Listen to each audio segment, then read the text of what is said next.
But I'm joined now by Peter Carl MP, Secretary of State for Science, Innovation and Technologies, live down on College Green for us. Peter, very good morning to you. I hope you've got your... He's busy talking to somebody, but he's not talking to us. Peter, very good morning to you. Oh, good Hello. morning. Oh, sorry, I caught you on the hop there. My apologies. I thought you were ready. Anyway, listen, very good morning to you. Let's start with the serious business of what's happening in Ukraine at the moment. The US has apparently closed its embassy in Kiev after it received specific information of a potential significant air attack on the 20th of November. The United States and Joe Biden have decided to supply weapons to the Ukrainians. We're not quite sure yet if Britain is going to do the same. Do you have any update for us on that?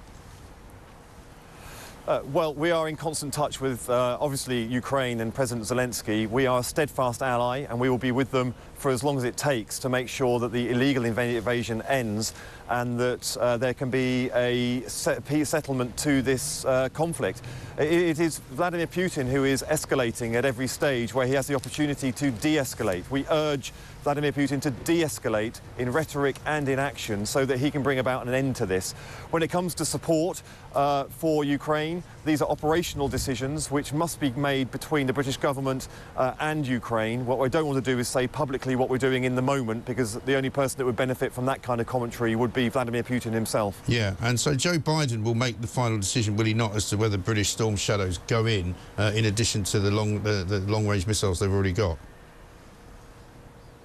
You'll find that Britain is eager to cooperate with our allies, but particularly with Ukraine. The operational decisions, as I say, we will keep those between our allies and Ukraine, because if I comment publicly, of course, the only person that benefits is Vladimir Putin, and I don't want him to have advance notice of anything that we're thinking of doing or not doing. OK.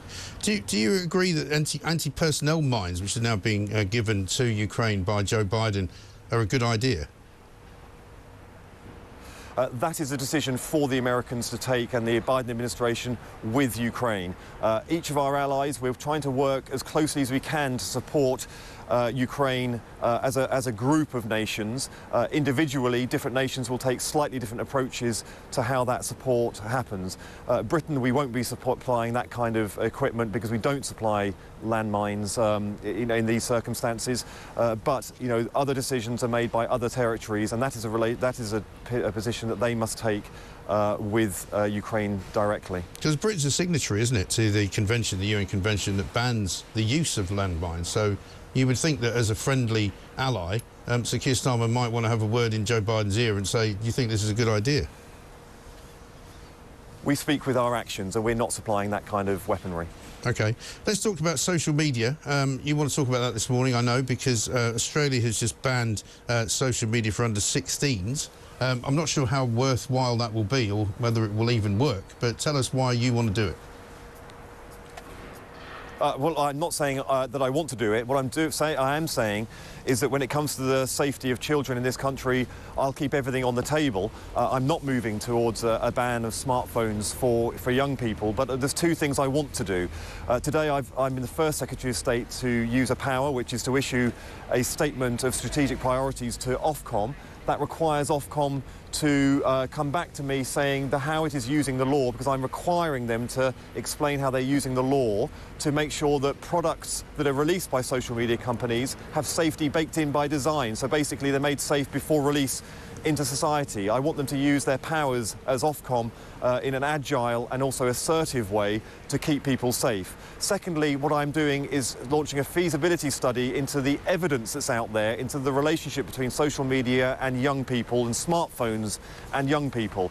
I'm being asked to make a lot of decisions about keeping people safe and to the regulation of social media and smartphones and technology in society, but I'm struck by just how little evidence there is out there that is credible evidence, that's peer-reviewed and is of a quality of evidence that I can use as a Secretary of State on behalf of a nation. So I'm looking at what Australia is doing. I'm in touch with the Australian legislators, as I am with other legislators around the world, and I want to see how these things play out and the impact it has as I make decisions into the future.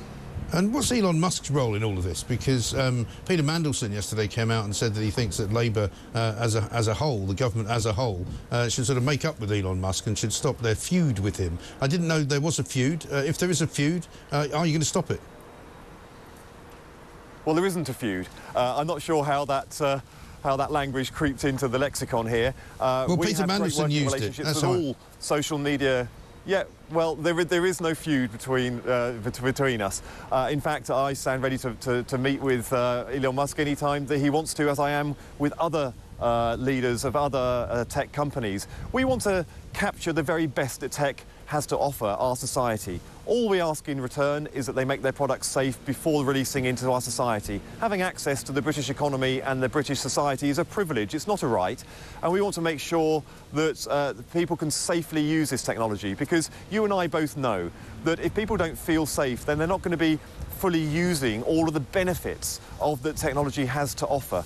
So I think social media is a wonderful development, but for some people it is causing harm. We need to make sure that that harm is mitigated, eliminated where we possibly can, and that parents think and know that their kids are safe using it into the future. I think that's a pretty reasonable thing to expect on behalf of the British people. These are the kinds of conversations that I have when I get the chance to meet with people who are running social media and tech companies.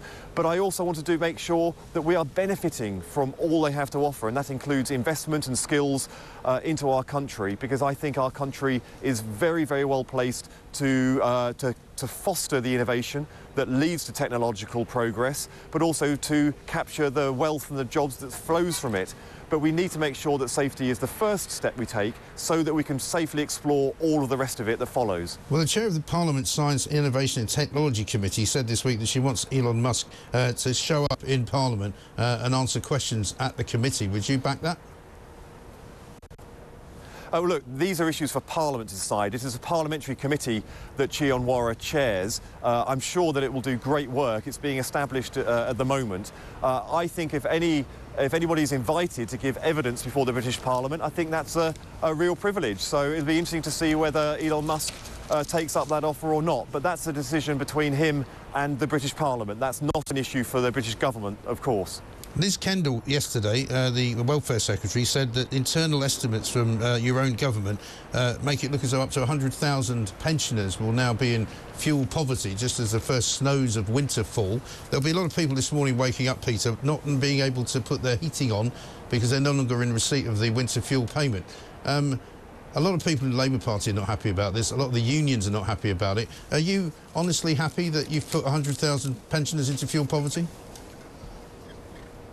Look, I have, real sympathy and empathy with everyone who is worried about the impact this winter will have on older people and pensioners. The figures that Liz released yesterday also made very, very clear that they don't include the mitigation measures that we're already putting alongside that. So the pension credit, for example, so you're saying the figures are wrong then? And keep going winter fuel. No, the figures that were released were the figures that were requested by Parliament, but she also put alongside those figures, pointing out that they don't include take-up of the pension credit, for example, which we've had a 152% increase of, because we are straining every sinew to make sure that those pensioners who need support during winter and beyond will get the support that they need. Well, why were they required to fill out a questionnaire with 243 questions on it then to get the pension credit? No, to get pension credit is not that arduous. We need to make sure that everyone who gets the opportunity to take it up does take it up, and I certainly wouldn't want to use a language that would dissuade anybody from embarking on it. Well, do they not have to fill out a questionnaire then? And smooth as possible. Do they not have to fill out a questionnaire? We are doing everything that we can to make sure. Look, I don't know the entire process, but I know it's not as the system is swift. The system has been adapted so that we can make sure that as many pensioners who qualify get it. In fact, every pensioner that qualifies gets it. We have had a 152% increase in take-up of pension credit. Do you know how many as a result people? Of the actions of this government. Do you know how many people have applied for pension credit? Well, at the moment, we had a 152% increase. Yeah, but how many people is that? That is the fact at the moment. Do you know how many people? I don't know the number that relates to, but that is 152% of people who wouldn't have had it had the previous administration carried on in the way that they were doing then. We are replacing a universal credit with a targeted set of credits, and that is where we where we were trying to do. We didn't come into government because we wanted to do these very difficult, take these difficult decisions. But if we refused to take these difficult decisions, our country would be stuck on the same pathway to decline that the previous Tory administration left our country on. We have taken the difficult decisions to halt the decline, fix the foundations and get our country going into the future. That means a growing economy, fixed public services. Yeah, but it's not, is it? It's not growing, Peter. It's not with growing. Our partners around the world. The economy was better in June than it is now, so it's actually reducing. Let me ask you one final question. If it turns out that Rachel Reeves has breached the ministerial code by faking her job title on a CV, should she resign? The ministerial code has been reissued. It has been enhanced under this government, and the people that monitors it now has powers they didn't have before. None of us conduct the codes as they stand, the ministerial codes. They will be independently upheld, and each of us as ministers in this government, unlike the previous government, we will adhere to any of the rulings that they come up with. So it says in the ministerial code that you have to be truthful and honest. She has not been truthful or honest, so she must be in breach of the code, and in which case you would say she should resign. All of us will adhere to the rulings of the independent body that they come up with. So let's let the independent body come to its conclusions. Has she been referred? Freely, now start investigations into it. Has she been referred to the independent body? The independent body makes its own decisions because it's independent. Under the previous administration, it didn't have the independence from government, which is why when Priti Patel broke the ministerial code, Boris Johnson didn't take any action and didn't refer her into the Standards Committee. So, you know, this is a very different approach. The independent body will come up to its own conclusions, and it can start its own inquiries based on standards which we have raised since coming into office. That's what you expect with a Keir Starmer-led government compared to what you had before, and we as ministers are very, very aware that standards have been raised and standards of expectations on us as ministers have raised as well. So would you like to see the independent body investigating her to see whether she needs to clear her name? Well, the whole point of having an independent body is that the independent body acts independently of cabinet ministers. I am not in a position and should not be in a position of telling an independent body that monitors me and my behaviour what to do. I'm sure your listeners understand why somebody in my position shouldn't be telling an independent body that monitors the standards to which I am being held to, or how to act in any circumstances. That's the whole point of having independence. Yeah. Dan Hodges from the Mail on Sunday said to me just now, she's just embellished her CV. Everybody's done it. I've done it. Have you done it? Look, all of this stuff is out there in public records. It's a yes or no, Peter. Heavily scrutinised. we are all heavily scrutinised. You go out. What I'm not going to do is make your job easy. You're welcome to go out there and read my CV, read my profiles, and come to your own conclusion on all of it. There's nothing there that what you've I'm embellished? here to do is to represent. What I am here to do is represent the country in government, which is why I'm doing what I can today to keep people safe from online activity. People should be safe in the streets. They should be safe online. That's what people expect me to do, is what I wake up in the morning striving to do. I don't get to sleep at night unless I know I've done a hard day's work for the British people.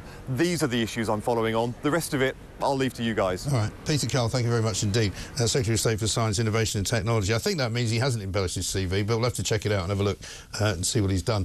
Remarkable, isn't it, talking to people from the government? But actually, he's one of the better ones, I think.